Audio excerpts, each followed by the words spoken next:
The Friday numbers are in, and it looks like the weekend starting July 21st, running through the 23rd, is going to be the biggest one in 2023 so far, in no small part, well, due to the overwhelming success of Barbie. Listen, I don't think I'm surprised about this. I don't think you're surprised about this. All of the projections were already down. That showed this was going to be a massive success. Their overt and covert marketing schemes that they were running, because you cannot go anywhere. You cannot use a single app or go to a single page online without seeing an advertisement for Barbie. You don't know what traditional marketing is when it comes to television. I don't watch that stuff, but anywhere that you go, any store that you shop in, you see this goddamn movie there being marketed to everyone under the false pretenses, because the plot is definitely not alluded to in any of the marketing. Oh, just kind of looks like a big stupid Margot Robbie film. Fantastic stuff. At least she doesn't have goofy dyed hair in this one. Not at all alluding to its incredibly overtly feminist, misandrist, hateful messaging. No need to mention any of that stuff. That would actually end up driving people away from the box office, which definitely is not the case. Look at that. 4,200 theaters. Over 4,200 theaters. Clocking in at a crazy $16,615 per theater for a Friday. A Friday of $70,500,000.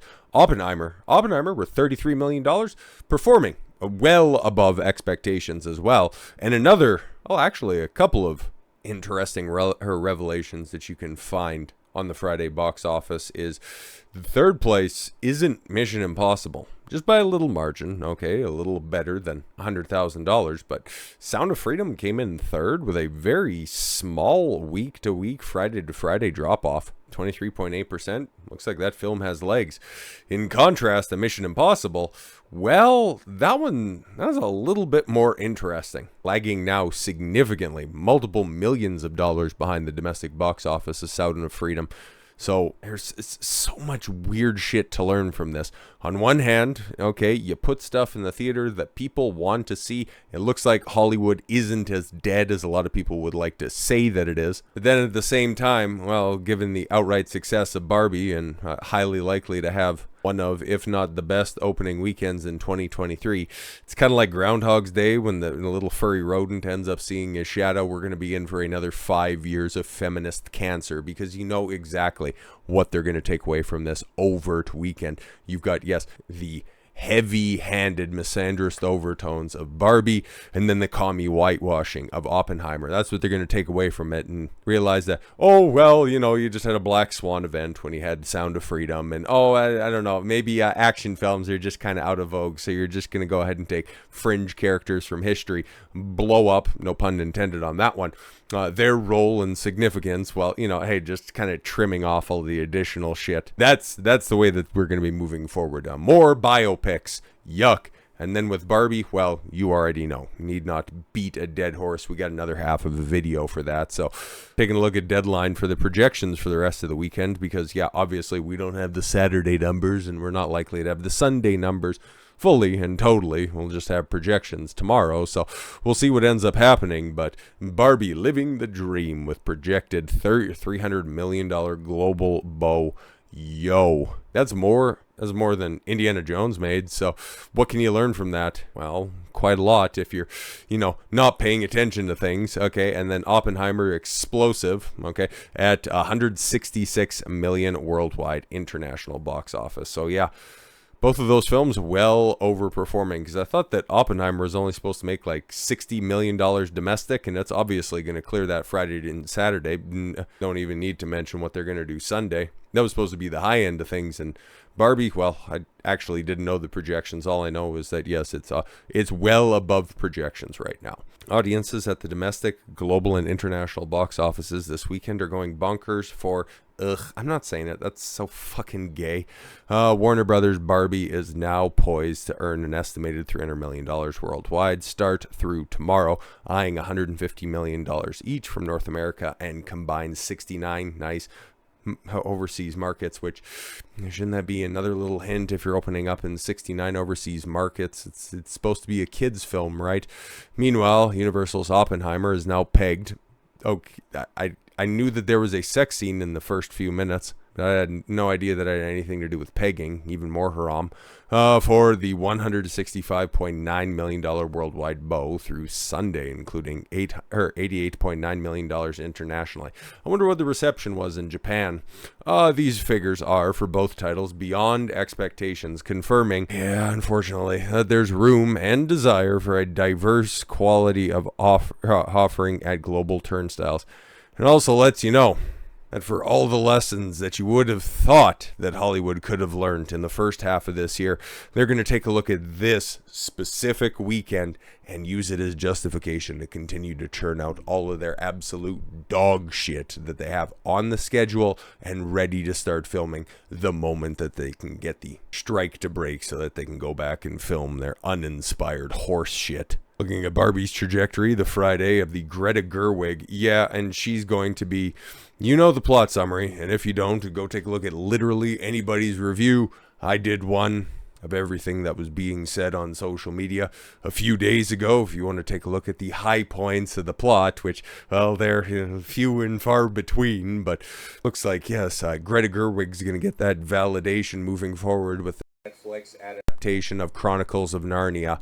Yeah, you heard that right. That stop-start franchise that was, trying to run parallel to Harry Potter. C.S. Lewis beats the brakes off of J.K. Rowling every fucking day of the week, but Disney couldn't get that one going back in the cut. So now just hand it off to a raving crazy feminist who has absolutely zero prior credentials to Barbie. Like, that was one of those book franchises that I actually read a couple of those books, like The Lion, the Witch, and the Wardrobe, Prince Caspian, and The Last Battle. I didn't read all of them. I just picked the few of them. It's a really fucking weird selection, but I was looking forward back in the day when they were first releasing the films. It's like, it'd be really great to, actually see a filmic adaptation of that. No, I can't wait for The Last Battle because that's going to be sweet. I just can't wait for, Greta Gerwig's Chronicles of Narnia, though, to have Mr. Tumnus to be voiced by Wanda Sykes. That's going to be so fucking fun. But the reason that I'm not all that optimistic about this is because, everybody's complaining. Everybody's complaining, but still missing the point when it comes to Barbie. Barbie continues to trend, and yes, of course, some of the time it's for the correct reason, but you're still going to have the same fucking outrage culture all the way around it, because for as much as they want to bitch about a problem and they want to try to offer all of these moralist solutions to these problems, never want to fucking put them in action. Because you think those cat piss stinking blue-haired liberals are the ones that are turning out to these films time and time again in order to push their feminist fucking message. Unless Barbie completely fucking dies over the weekend due to bad word of mouth, which is highly unlikely because it's a feminist message for girls, which it really doesn't much matter what you identify as. When it all comes down to it, feminism has infected every single branch of society, top to bottom, city to city, country to country, hemisphere to hemisphere. It is here. It is everywhere, whether you know it or not. And these fucking cuckservatives, just because they need fodder to continue to talk about on their shitty Daily Wire podcast, kind of gave up the ghost on that one, or to just bounce back and forth as the talking point on the 5 on Fox News first thing in the morning. Their solutions are always dog shit. Okay, and we're going to use an example of somebody who really did like at one point in time. Sargon of Akkad. Now Carl Benjamin runs the Lotus Eaters gimmick over there in the UK, and he's had some absolutely bafflingly stupid and bafflingly great takes over the years, but recently it's been just miss after miss after miss. And this Barbie introspection, it's like, do you not even fucking understand where you first cut your teeth? Okay, did you miss that? Because, he has a thing of, just putting out Substack length articles on fucking Twitter, because that's a thing that you can do now. Really great thing that you can spend your money on to buy fucking Twitter, but whatever, okay. Let's read some of this. I find it odd that many conservatives seem to be seeking validation from the Barbie movie. Okay, unless you're going to name them. I think you're kind of missing the point, because, spoiler, I did do a little pre-reading on this just to see that, maybe this whole, it doesn't affect me, bro. Who cares? It's just a kid's film type attitude from somebody who first made their name because they wanted to make video games non-political. Why can't you take that same fucking energy? Christ almighty, you have a daughter. Well, you raised somebody else's daughter, and you're just not that into it. You're just not that interested in it. Holy fucking shit. This is why cuck-servatives are fucking retarded. This is why we're in the situation right now where you got guys waving their dicks around in kids' faces because, oh, it identifies as a woman. Don't worry, that's fine. They'll talk about that and they'll, oh, well, what is a woman? And then continue to frame everything and benefit for a bitch. But then when you write takes like this, I have a very difficult time figuring out exactly who's the biological bitch or not. I don't know anything about it before watching some right-wing reviews today. Probably the Ben Shapiro one. My producers dragged me to the show and I did the most woke thing that I ever seen. How about just take a look at a plot synopsis? How about run down the point-by-point plot threads before you get those overly produced horseshit 9-minute reviews from the Matt Walshes and Ben Shapiros. But yeah, I didn't know about it before watching some right-wing reviews today because I'm just not that interested in it. Because I'm not that interested in it doesn't mean that anybody should care then. And only watch those to see what all the fuss was about. I see Barbie as a gendered property. Yeah, that is for women and not for men. That's why it's very successful, and it's hard to know if that hyper-feminist message is going to drive some people off because, you know, the opening scene in the fucking film is a parody of 2001: A Space Odyssey where the obelisk comes out of the ground, but instead of monkeys banging sticks on the ground, it's little girls with their baby dolls banging their heads against the ground because they don't want to be mothers anymore. It's an abortion allegory. You would think these fucking big brain trad cucks would fucking figure that shit out, but of course not. Of fucking course not. It's just woke. It's woke. No, it's intersectional at fucking best, okay? Intersectional feminism. All the way down. In the same way Zero Women cared about Kevin Smith's He-Man reboot. Such a fucking reductive take on this stuff.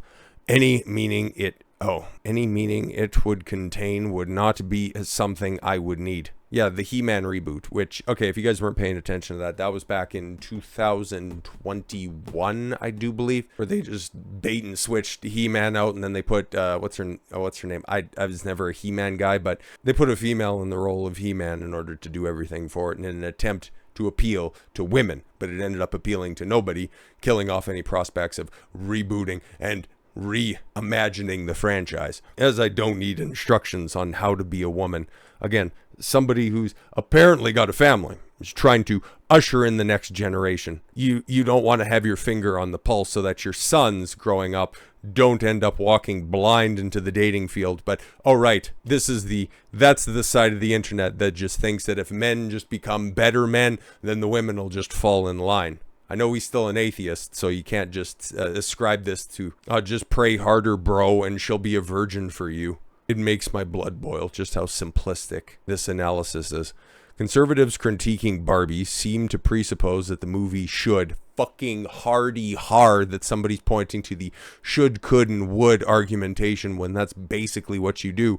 I've provided some receipts on that, have something in it for them, and that they are entitled to expect messaging that appeals to men. No. The critiques of the story seem to subconsciously fall on the grounds of the movie in some way failing to live up to expectations. What would you expect from a Barbie movie? Just wondering. What exactly would you expect? Like, are there presuppositions for a Barbie movie? When you go into the theater, you're thinking, oh, okay, it's just going to be a light, airy-fairy event. That's what all the marketing is centered around. That's what all the posters, all the print ads, all the digital ads as well. It's all around the Barbie land interactions.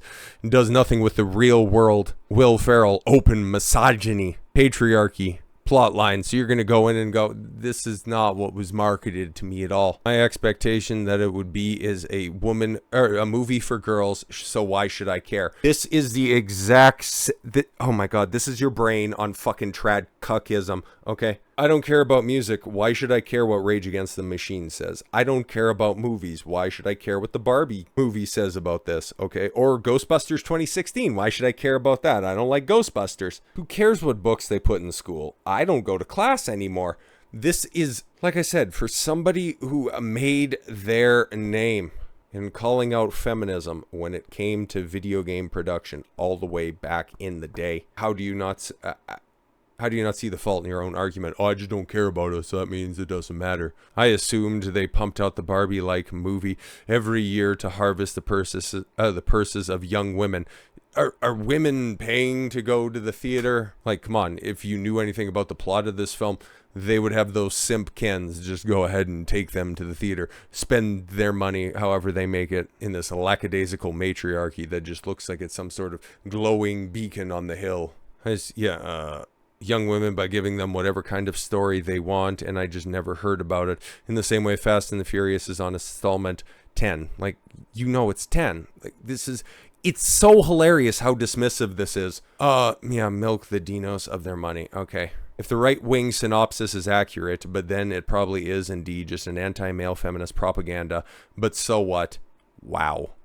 What isn't these days? Oh my god. Yeah, focus on more important things like politics. What's tax policy? Okay? Yeah, we're really just gonna stick it to all those libs out there by owning them with their own language. Here's the podcast of the Lotus Eaters. In a video they got absolutely rolled on in the comment section. Hunter Biden had his plea deal. This one popped up in my YouTube feed, so I thought that I'd share this here because it's been pissing me off for a while. But yeah, average man just gets away with it. The Hunter Biden plea deal, like I said before, and it's like, yeah, no, that's absolutely ridiculous, right? And my analysis of the situation was, yeah, okay, he's the first son. Of course he was going to get away with it. And he's got the D at the end of his name. So yeah, of course the media was just going to look at it and go, oh, don't judge an addict. Why are you bringing up his cocaine use? Oh, you're victim shaming. It's like, no, he's got tax problems that are on there, and it just shows that he was being influenced by foreign countries. But, oh, okay, cool. You just want to go ahead and sweep that under the rug. Okay, why should you care about it, right? Is that the attitude that we're going to be taking?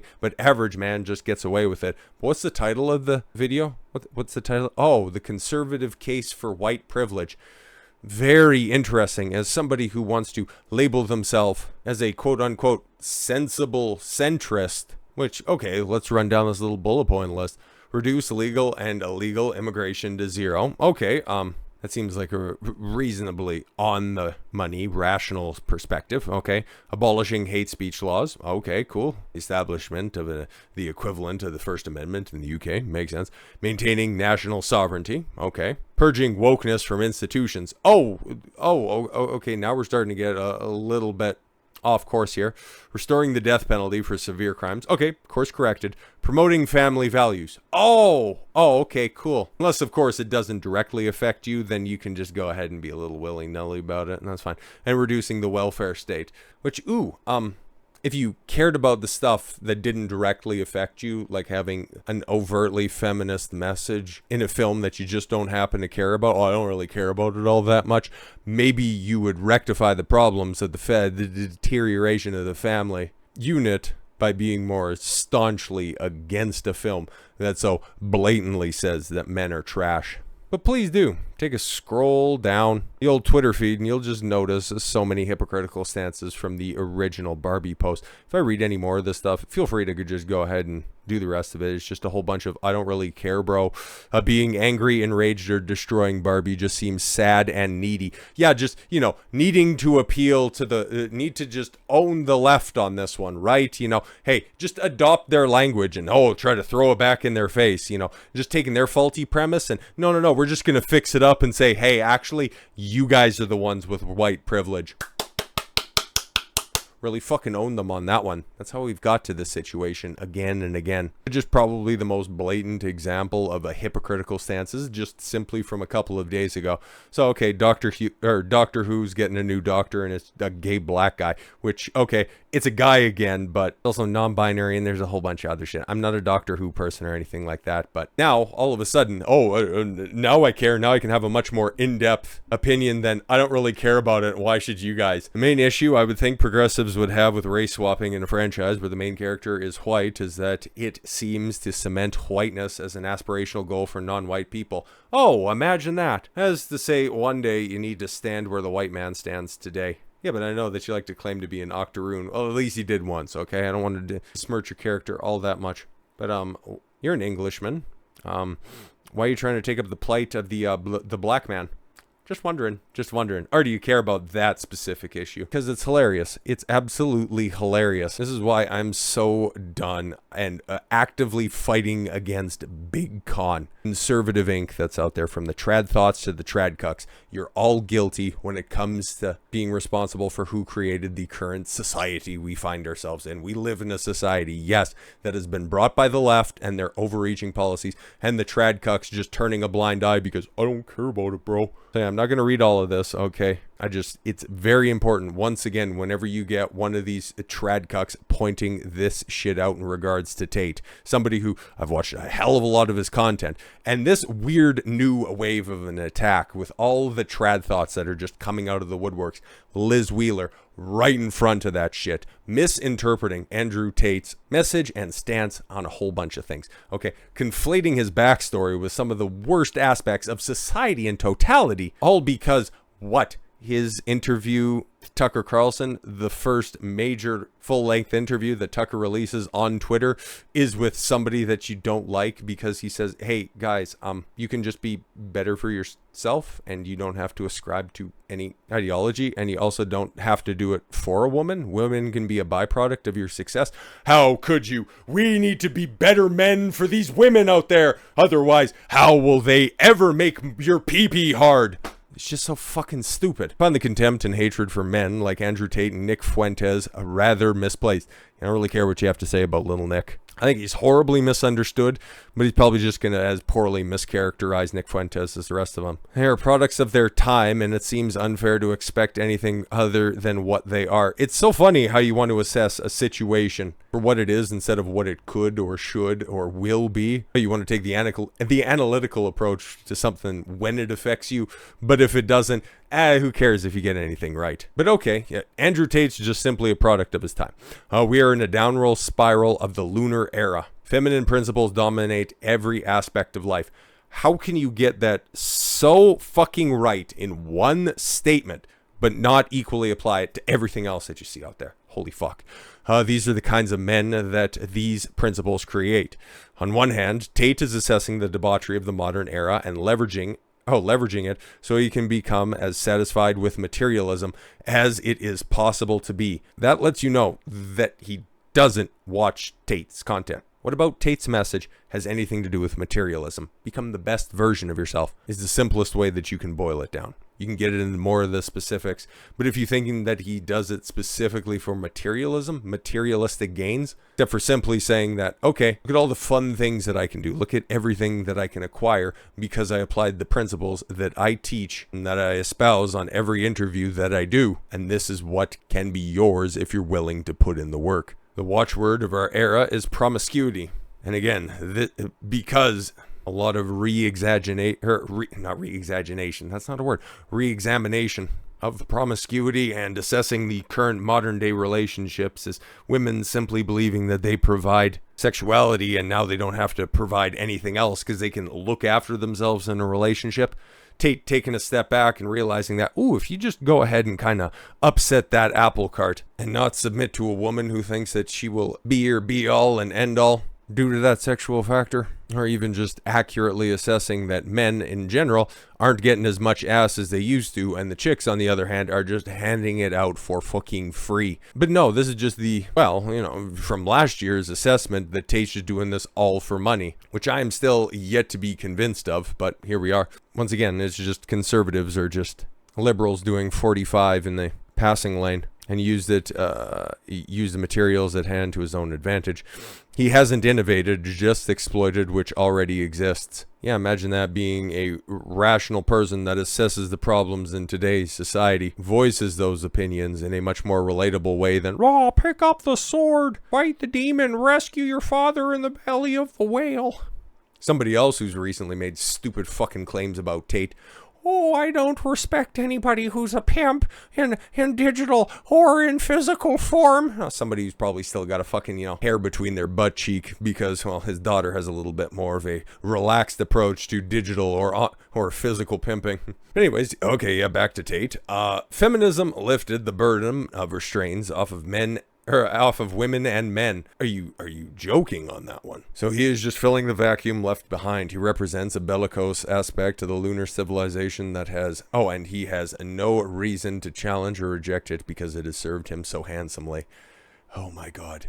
The people that just look at Tate and see a profiteer instead of somebody that's actually needed in order to tell guys after generations and generations that they aren't pieces of shit, that they aren't second-class citizens. He reinforces the system with his lifestyle and success. Yeah, because that's all he does. He just goes on the internet and he just goes, oh, look at my Bugatti. What color's your Bugatti? That was one off-the-cuff message. But if you don't watch what he does, if you don't listen to what he says, you can just go ahead and, yeah, he's that guy who just got, charged with sex trafficking and all that fucking shit. So yeah, just glossing over the Fuentes stuff because, like I said, it's probably as equally, and might be a little bit more accurate because he actually has had dealings with Fuentes, other than, inaccurately assessing and probably seeing clips on Instagram of Tate. Might get Fuentes a little bit more correctly, but if it was as bad as the Tate summary in the previous paragraph, I'm not going to waste anybody's time.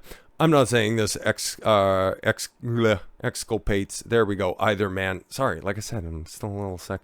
I'm saying it is to contextualize them, okay? For all I know, Tate is a criminal sex trafficker, and Fuentes is a closet homosexual who uses religion as a cover. Holy fuck, yo.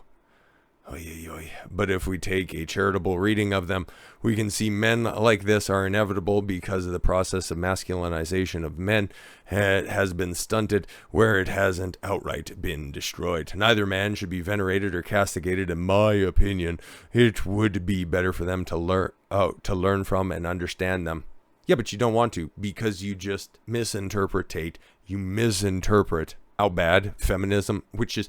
It's hilarious for me to say this about who I used to believe and used to listen to and understand Sargon of Akkad to be. But you just don't understand how bad it is out here for the average man. You don't understand how bad it is out here in regards to how deep and entrenched feminism is. You're too busy rage hustling on the shit dick political endeavors. Too busy saying what? Joe Biden's old. Yeah, we kind of know that. Oh, or even saying, hey, take a look at that. You have cucked out beta YouTubers, and then you also have a critique on feminism. Fucking hilarious. So yeah, this all started with how well Barbie and Oppenheimer are doing at the box office to begin the weekend, just in case you forgot.